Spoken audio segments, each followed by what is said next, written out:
नमस्कार, तारात्रा boys YouTube channel पर आप सभी का एक बार फिर से बहुत बहुत स्वागत है। और आप हमारे चैनल पर नए हैं तो चैनल को सब्सक्राइब जरूर करें।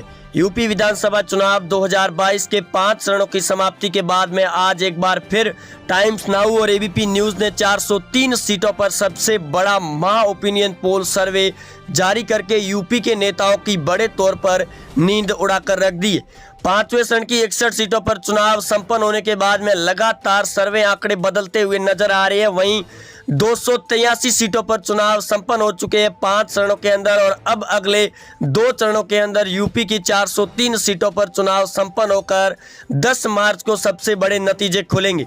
लेकिन दोस्तों, 5 चरणों की समाप्ति के अंदर जो सर्वे आंकड़े सामने आए हैं वो यूपी के अंदर बड़े तौर पर परिवर्तन देखने को मिलता हुआ नजर आ रहा है। वहीं 5वें चरण के अंदर 57% ही मतदान पड़ा, जो 2017 की तुलना में कम मतदान हुआ है। लेकिन जो सर्वे आंकड़े सामने आए हैं, चाहे वो फलोदी सट्टा बाजार के हो या फिर एबीपी न्यूज़ के हो या टाइम्स नाउ के, लगातार सर्वे आंकड़ों में बड़ा बदलाव देखने को मिल रहा है। वहीं 403 सीटों पर आज जारी हुए इस सर्वे के अंदर एक एक सीट के बारे में आपको बताएंगे। आप वीडियो के एंड तक जरूर बने रहे। वहीं दोस्तों, आप किस विधानसभा क्षेत्र से हमारे वीडियो को देख रहे हैं उसके बारे में कमेंट बॉक्स के अंदर कमेंट जरूर करें कि आपके क्षेत्र में किस पार्टी का दबदबा सबसे ज्यादा नजर आ रहा है। टाइम्स नाउ और एबीपी न्यूज सर्वे के मुताबिक अगर बात करें तो 5वें चरण ने हार और जीत का फैसला तय कर दिया है कि इस बार यूपी में 2022 की सरकार किसकी बनेगी, सत्ता में योगी लौटेंगे या फिर अखिलेश यादव। आगे चलते हैं, शुरू करते हैं। सबसे पहले यूपी के अंदर दोस्तों अगर बात करें, वाराणसी की कुल 8 सीटें, जिसमें 8 की 8 बीजेपी पार्टी को मिलती हुई नजर आ रही है। 5 चरणों की समाप्ति के बाद में लगातार सर्वे आंकड़ों में बड़ा बदलाव देखने को मिल रहा है। आगे सीतापुर की बात करें, कुल 9 सीटें, जिसमें 8 बीजेपी को दी जा रही है, 1 समाजवादी पार्टी को है, बाकी पार्टियों को 0-0 सीट मिलने का अनुमान दिया गया है। वहीं सीतापुर के बाद में यूपी के अंदर अगर बात करें, गोरखपुर की 9 विधानसभा सीटों पर 9 की 9 सीटें बीजेपी पार्टी को दी जा रही है। लगातार सर्वे आंकड़ों में जो बदलाव नजर आ रहा है, उन सर्वे आंकड़ों को लेकर हम आपके साथ में दोस्तों, आप वीडियो के एंड तक जरूर बने रहे। वहीं दोस्तों, आजमगढ़ की बात करें, जो मुस्लिम क्षेत्र का सबसे बड़ा गढ़ माना जाता है, जिसमें 10 सीटें, भारतीय जनता पार्टी को 1 सीट है, समाजवादी पार्टी को 9 सीटें और बहुजन समाज पार्टी को 1 सीट मिलती हुई नजर आ रही है। आगे दोस्तों, प्रयागराज की बात करें, 5 चरणों की समाप्ति के बाद 12 विधानसभा की सीटों पर भारतीय जनता पार्टी को 11 सीटें, समाजवादी पार्टी को 1 है, बीएसपी को 0, कांग्रेस पार्टी को भी 0 सीट नजर आ रही है। वहीं दोस्तों, प्रयागराज के बाद में बात करें प्रतापगढ़ की 7 विधानसभा सीटों पर, जिसमें भारतीय जनता पार्टी को 4, समाजवादी पार्टी को 2 सीटें, बहुजन समाज को 1 है, कांग्रेस को 0 है। लखनऊ की बात करें, कुल 9 सीटें, जिसमें बीजेपी को 6 सीटें, एसपी पार्टी को 2, बीएसपी को 1, कांग्रेस पार्टी को लखनऊ से 0 है। कानपुर नगर की बात करें, कुल 10 सीटें, जिसमें 8 बीजेपी को है, 1 समाजवादी पार्टी, 1 बीएसपी पार्टी को मिलती हुई नजर आ रही है। रायबरेली की बात करें, कुल 6 सीटें, जिसमें बीजेपी को 3, एसपी पार्टी को 2 है, कांग्रेस पार्टी को यहां से खाता खुलता हुआ नजर आ रहा है। जौनपुर की बात करें, कुल 9 सीटें विधानसभा की, जिसमें बीजेपी 4, एसपी पार्टी 3 है, बहुजन समाज पार्टी को 1 सीट और कांग्रेस को भी 1 सीट मिलती हुई नजर आ रही है। आगरा की बात करें, कुल 9 विधानसभा की सीटें हैं, जिसमें 5 BJP, 3 Samajwadi party, 1 seat Bahujan Samaj party को मिल रही है आगरा की 9 सीटों में से। बरेली जो कांग्रेस के लिए काफी ज्यादा गढ़ मानी जाती है, जिसकी बात करें, जहां 9 सीटें, जिसमें बीजेपी 4, एसपी पार्टी 2 है, कांग्रेस पार्टी को 1 सीट मिल रही है। मुरादाबाद यूपी की बात करें, कुल 6 सीटें, जिसमें बीजेपी को 2, एसपी पार्टी को 2, कांग्रेस को 1 है, बीएसपी को भी 1 सीट मिलती हुई दिखाई दे रही है। अयोध्या जिले की बात करें, कुल 5 सीटें, जिसमें 5 की 5 बीजेपी पार्टी को मिलती हुई नजर आ रही है।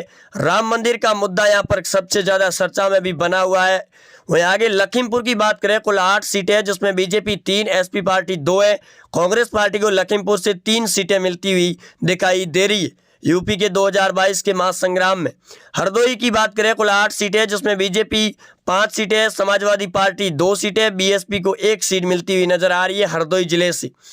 अलीगढ़ की बात करें, जहां मुस्लिम क्षेत्र का ये भी गढ़ माना जाता है, 7 विधानसभा सीटें हैं, जिसमें 2 सीटें बीजेपी, 3 समाजवादी पार्टी को है। आगे दोस्तों बात करें, अंतिम सर्वे के दौर में बीजेपी पार्टी को 280 सीटें मिलने का अनुमान दिया गया है 403 सीटों में से। वहीं समाजवादी पार्टी को 105 है, बहुजन समाज को 3 और कांग्रेस को 3 सीटें। वहीं लगातार सर्वे आंकड़ों में जो परिवर्तन देखने को मिला है, यूपी के इस महा ओपिनियन पोल संग्राम में 403 सीटों पर लगातार इन सर्वे आंकड़ों में बड़ा बदलाव की वजह से यूपी के अंदर इस बार नेताओं की बड़े तौर पर नींद उड़ाकर रख दी है। वहीं दोस्तों अगर बात करें 2017 की पिछले विधानसभा चुनाव की, जहां बीजेपी पार्टी 325 सीटों पर पूर्ण बहुमत के साथ में आंकड़ा जो हासिल किया था, वैसा ही आंकड़ा इस बार भी छू सकती है बीजेपी पार्टी, जिसकी वजह से लगातार सर्वे आंकड़ों में बड़ा बदलाव देखने को मिल रहा है। 4 चरणों की समाप्ति के बाद में जो सर्वे आंकड़े सामने देखने को मिले थे, उसके मुताबिक बीजेपी पार्टी को 265 सीटें मिलने का अनुमान दिया गया था। वहीं समाजवादी पार्टी को 120 सीटें मिल रही थी, लेकिन 5वें चरण की समाप्ति के बाद में अब बीजेपी पार्टी सीधे 280 सीटों पर आंकड़ा छू रही है। तो वहीं समाजवादी पार्टी के खाते में 20 सीटों की कमी पाई गई है, जिसके चलते 100 सीटों पर सिमटती हुई नजर आ रही है। लेकिन इस बार यूपी के अंदर कड़ा मुकाबला देखने को मिल रहा है। लगातार 5वें चरण की समाप्ति 61 सीटों पर समाप्त होने के बाद में करीबन यूपी के अंदर अब 5 चरणों की 283 सीटों पर चुनाव संपन्न हो चुके हैं और यूपी के अंदर अब अगले 2 चरणों के अंदर होने वाले विधानसभा चुनाव के ऊपर काफ़ी ज़्यादा निगाहें रहेगी दोनों ही पार्टियों की। विपक्ष की पार्टियों का पहले से ही सुपड़ा साफ हो चुका है, जिसकी वजह से वो खुद तरह तरह के बयान देते हुए नजर आ रहे हैं और इसी वजह से यूपी के इस बार महासंग्राम में काफ़ी उलटफेर देखने को मिलेगा, जहां सीएम योगी आदित्यनाथ, अखिलेश यादव, वहीं कई बड़े दिग्गज नेता मायावती, प्रियंका गांधी वाड्रा जैसे कई दिग्गज नेताओं ने अपनी पूरी सरजमीन लगा दी है और पूरी ताकत लगाकर यूपी के 2022 के इस महासंग्राम के मुकाबले में चुनावी मैदान के अंदर उतर चुके हैं। प्रियंका गांधी वाड्रा लगातार कांग्रेस पार्टी को यूपी के अंदर मजबूत करने की बड़ी कोशिश में जुटी हुई है। दूसरी ओर समाजवादी पार्टी के नेता बीजेपी पार्टी पर भी आरोप प्रत्यारोप लगाते हुए नजर आ रहे हैं, लेकिन बीजेपी पार्टी अपने पूर्ण बहुमत के आंकड़े पर पूरी तरीके से मजबूत होती हुई नजर आ रही है। वहीं सीएम योगी आदित्यनाथ लगातार रैलियों पर रैलियां किए जा रहे हैं। चुनावी रैलियों के दौरान योगी के लिए इस बात की चिंता अब जरूर होगी कि अगले 6ठे और 7वें चरण के अंदर होने वाले विधानसभा चुनाव के अंदर किसकी सरकार को लेकर पूर्ण बहुमत दिया जाएगा। ओपिनियन पोल सर्वे के मुताबिक यूपी के अंदर लगातार चल रहे इस महा सर्वे और महा मुकाबले के बीच में जो सर्वे आंकड़े देखने को मिल रहे हैं, वो अपने आप में एक नया उलटफेर करने वाले होंगे। केशव प्रसाद मौर्य की पार्टी लगातार बयानों की चर्चा में है। वहीं प्रियंका गांधी के द्वारा निकाली जा रही रैली जो यूपी के चुनावी महासंग्राम के अंदर एक नई दिशा देती है। अलीगढ़ से लगाकर कई बड़े क्षेत्रों के अंदर कांग्रेस पार्टी ने अपना दबदबा जो कायम किया था, वो पूरी तरीके से खत्म हो चुका है। वहीं अगर बरेली की अमेठी की बात करें, जो कांग्रेस पार्टी का सबसे बड़ा गढ़ मानी जाती है, पिछले 2019 के लोकसभा चुनाव के अंदर राहुल गांधी को अपनी सीट भी गंवानी पड़ी थी अमेठी से, लेकिन इस बार विधानसभा चुनाव 2022 में कुछ करिश्मा होगा अमेठी की सीट पर या फिर नहीं होगा, इसको लेकर भी कांग्रेस पार्टी असमंज स्थिति के अंदर है।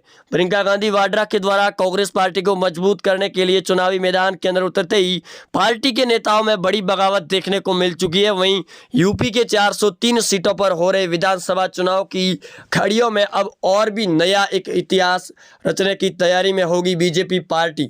जिस दफा 2014 के अंदर बीजेपी पार्टी लोकसभा चुनाव के अंदर लौटी थी, उसके बाद यूपी के अंदर भी बीजेपी की सरकार बनी थी। 2019 के अंदर लोकसभा चुनाव में फिर से भाजपा सरकार लौटी और अब यूपी के अंदर 2022 में फिर बीजेपी सरकार लौटने की बड़ी तैयारी में। वहीं आप जुड़े रहेंगे हमारे साथ, चैनल को सब्सक्राइब कर दें। मिलते हैं नए अपडेट के साथ में, तब तक के लिए जय हिंद, वंदे मातरम।